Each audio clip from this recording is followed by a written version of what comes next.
حدیث مشہور ہے، ایک رسول صلی اللہ علیہ وسلم نے ایک عامل کو بھیجا زکوٰۃ جمع کرنے کے لیے، آگے اس نے جو ہے نبی پاک صلی اللہ علیہ وسلم کے سامنے پیش کر دیا، یہ زکوٰۃ ہے اور یہ میرے لیے ہے، یہ مجھے تحفہ ملا ہے، یہ مجھے ہدیہ ملا ہے۔ آپ نے کہا کہ تو اپنے گھر کیوں نہیں بیٹھا رہا، تیرے پاس تحفے آ جاتے؟ یہ تحفہ تو آپ کو اس لیے ملا ہے کہ آپ زکوٰۃ جمع کر رہے تھے، تو اس لیے شریعت نے رکھا ہے کہ ایسے لوگ جو اسلام کے اندر نئے نئے داخل ہوئے ہیں، ان کو آپ جو ہے زکوٰۃ سے کچھ دے دیں، یہاں تک کہ وہ جو ہے ان کو اطمینان ہو جائے، تاکہ وہ اسلام پہ قائم رہ سکیں۔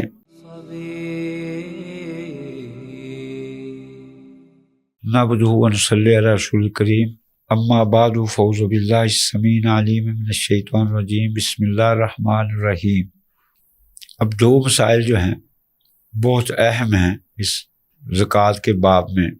ایک مسئلہ یہ ہے کہ یہ زکوٰۃ کن کو دینی چاہیے، اور دوسرا مسئلہ یہ ہے کہ زکوٰۃ میں کون سا مال دینا چاہیے۔ کوئی مال میں اعلیٰ بھی ہوتا ہے، متوسط بھی ہوتا ہے، ادنا بھی ہوتا ہے، اور زکوٰۃ کے لیے یہ اللہ نے قرآن پاک میں بیان کیا ہے کہ یہ زکوٰۃ ہم نے کن کو دینی ہے۔ سورۃ توبہ کی آیت ہے انما الصدقات للفقراء والمساکین، یہ آیت کے اندر 8 قسم کے لوگ ہیں جن کو زکوٰۃ دینا جائز ہے۔ یہ جو لینے والا ہے اس کو بھی سمجھنا چاہیے، اور جو دینے والا ہے اس کو بھی سمجھنا چاہیے کہ یہ میں کس کو دے رہا ہوں۔ تو یہ 8 قسم کے لوگ ہیں جن کو زکوٰۃ دینے کا ہمیں حکم ہے قرآن کے اندر۔ اللہ تعالیٰ نے یہ بیان فرمایا ہے کہ یہ آپ کی جو زکوٰتیں ہیں یہ کن لوگوں کے لیے ہیں۔ تو ان میں سے سب سے پہلی صنف جو ہے وہ فقراء اور مساکین ہیں۔ اب فقیر کون ہوتا ہے؟ فقیر وہ ہے جس بیچارے کے پاس کچھ بھی نہیں ہے یا تھوڑا بہت ہے، تو سب سے پہلے جو حق جو ہے اس فقیر کا ہے، جیسے کہ سنت تؤخذ من اغنیائہم وترد الی فقرائہم، کہ جو غنی ہیں ان سے لیا جائے گا اور جو فقیر ہیں ان کو دیا جائے گا۔ اور مسکین کون ہے؟ بعض وہ کہتے ہیں فقیر اور مسکین دونوں ایک ہی چیز ہے، لیکن اللہ تعالیٰ نے دونوں کو الگ الگ کیوں ذکر کیا ہے؟ تو یہ کہتے ہیں کہ جو فقیر ہے، جس کو پہلے نمبر پہ ہم نے ذکر کیا ہے، وہ مسکین سے زیادہ حاجت مند ہوتا ہے۔ مثلا مسکین کون ہے؟ اس کے پاس مال تو موجود ہے، لیکن وہ اس کی پوری حاجات جو ہے وہ پوری کرنے کے لیے کافی نہیں ہے۔ اس کی مثال، ایک بندہ کام کر رہا ہے، اس کی نوکری جو ہے وہ 20,000 روپیہ اس کو مل رہا ہے منتھلی، لیکن اس کے جو عام اخراجات ہیں وہ 30,000 ہیں۔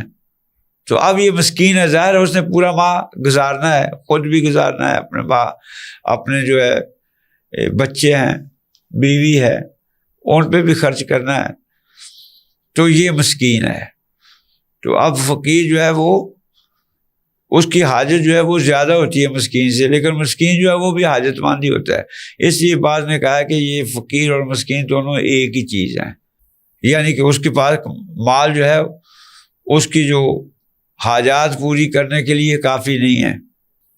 حاجات پوری کرنے کا معنی ہے متوسط درجے کی، یہ نہیں کہ وہ کہے کہ میں جو ہے جیسے امیر لوگ جو اتنا کھاتے ہیں ایسا ہی میں کھاؤں ورنہ میں حاجت مند ہوں، نہیں۔ یہ دو ہیں 8 میں سے۔ اس کے بعد جو ہے جو تیسری قسم ہے جو اللہ نے قرآن کے اندر جس کا ذکر کیا ہے، وہ جو ہے العاملون علی الزکوٰۃ۔ یہ زکوٰۃ جو جمع کرنے والے ہوتے ہیں ان کی 2 قسمیں ہوتی ہیں۔ ایک قسم تو یہ ہے کہ ان کو جو ہے یہ کام کرنے کا معاوضہ ملتا ہے۔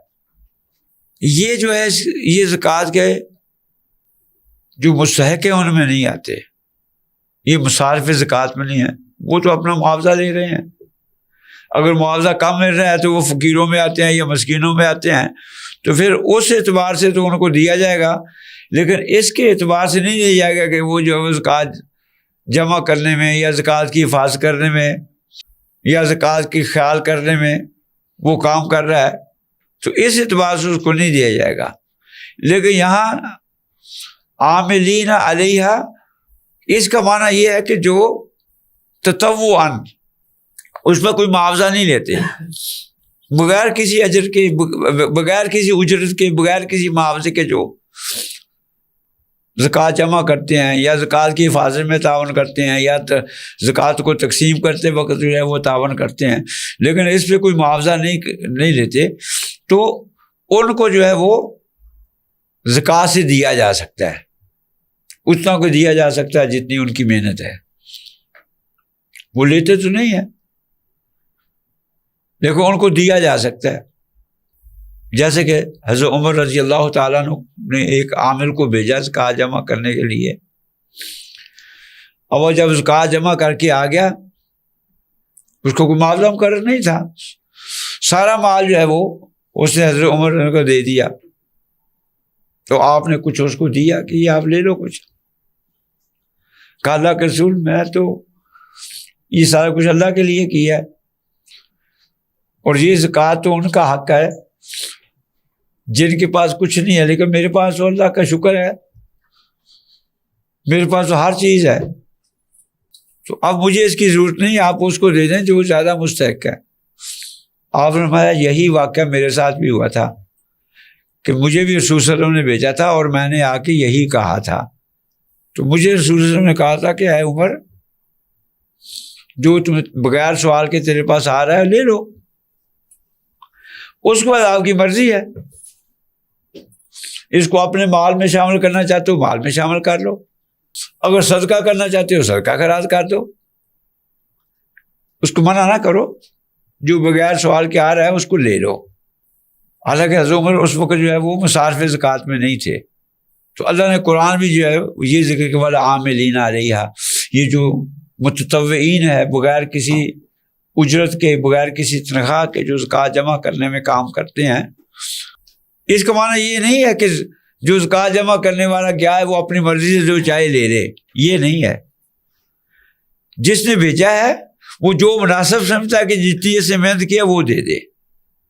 حالانکہ وہ حدیث میں مشہور ہے، ایک رسول صلی اللہ علیہ وسلم نے ایک عامل کو بھیجا زکوٰۃ جمع کرنے کے لیے، آگے انہوں نے اس نے جو ہے نبی پاک صلی اللہ علیہ وسلم کے سامنے پیش کر دیا یہ زکوٰۃ ہے اور یہ میرے لیے ہے، یہ مجھے تحفہ ملا ہے، یہ مجھے ہدیہ ملا ہے. آپ نے کہا کہ تو اپنے گھر کیوں نہیں بیٹھا رہا، تیرے پاس تحفے آ جاتے.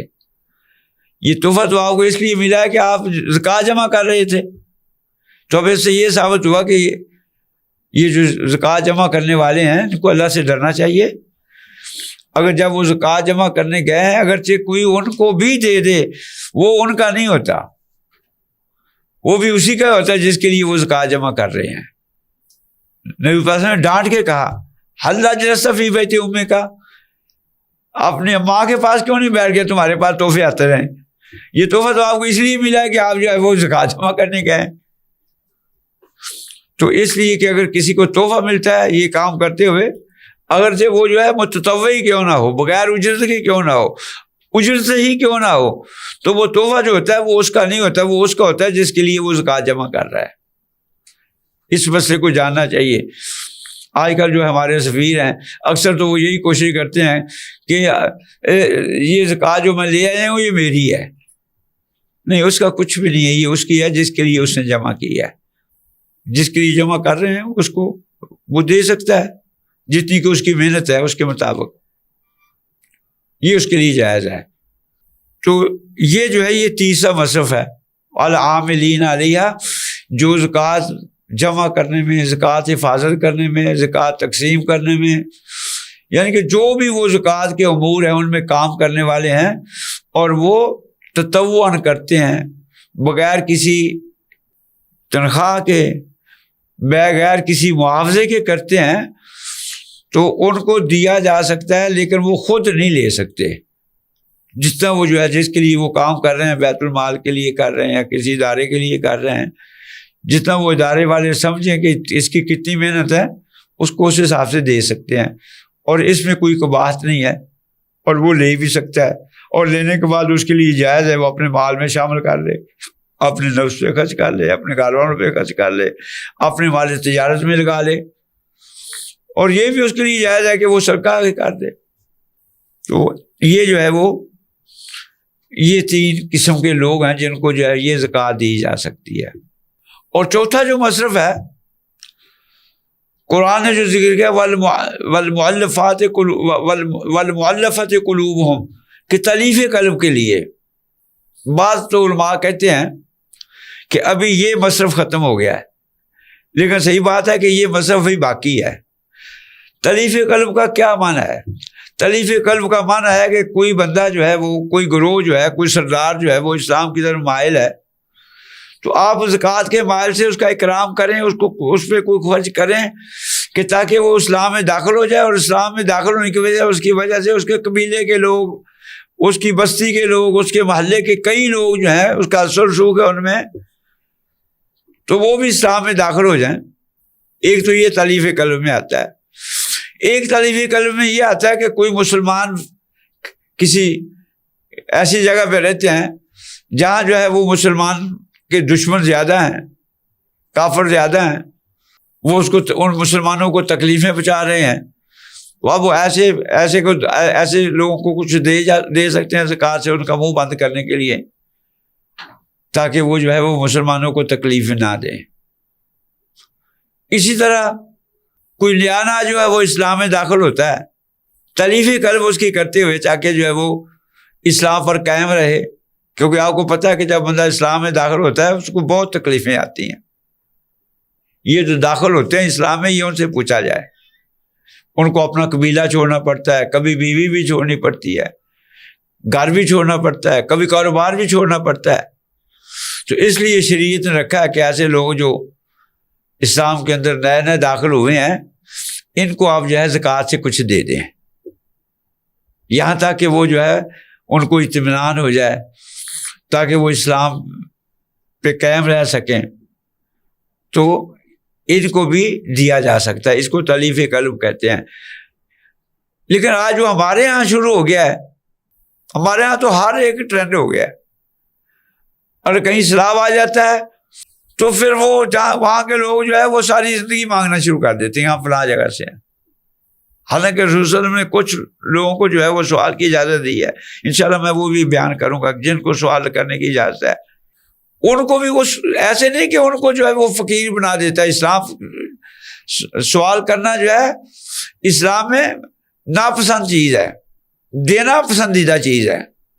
الید العلیٰ خیر من ید السفلیٰ، جو دینے والا ہاتھ ہے وہ لینے والے ہاتھ سے بہت بہتر ہے۔ اور بہت وعید فرمائی جو سوال کرتا ہے کہ وہ قیامت کے دن آئے گا کہ اس کے چہرے پہ جو ہے وہ گوشت پوشت نہیں ہوگا سوال کرنے کی وجہ سے۔ لیکن کون سا سوال کرنے والا؟ جو سوال کا مستحق نہیں ہے، ان میں نہیں ہے، جن کو شریعت نے اجازت دی ہے، ایسے اس نے اپنا پیشہ سوال کرنا بنایا ہوا ہے۔ تو اس لیے اس چیز کا ہمیں خیال کرنا چاہیے، اور اللہ سے ہمیں دعا بھی کرنی چاہیے کہ اللہ تعالیٰ ہمیں دینے والوں میں بنائے اور لینے والوں میں نہ بنائے۔ اللہ اپنے فضل سے ہمیں جو ہے وہ سوال سے مستغنی کر دے۔ سوال کرنا کوئی اچھی عادت نہیں ہے، سوال کرنا اچھی کوئی صفت نہیں ہے۔ تو تلیف قلب جیسے میں نے کہا ہے، میں نے اس کا ذکر اس لیے کیا ہے، دونوں طرف سے جو ہے وہ افراط و تفریط ہے۔ ایک تو یہ کہ اگر کوئی مسلمان ہوتا ہے تو اس کے دل کے اندر یہ تمنا نہیں ہو کہ میں مسلمان ہو جاتا ہوں کہ مسلمان میری مدد کریں گے، اور میں پھر جگہ جگہ سے جا کے جو ہے لوگوں سے سوال کروں گا۔ یہ معاملہ تو اللہ کے ساتھ ہونا چاہیے۔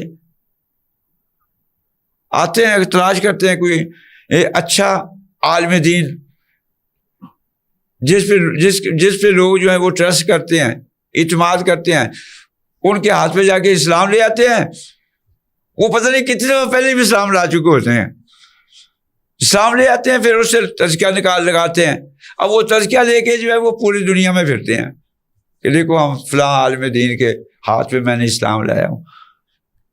یہ اسلام لانا جو ہے یہ بہت عمدہ عمل ہے۔ جس کے ہاتھ پہ اسلام لاتا ہے اس کا بھی بڑا اجر ہے، جو اسلام لاتا ہے اس کا بھی بڑا اجر ہے۔ اسلام لانے والے کو بڑی رکاوٹیں آتی ہیں،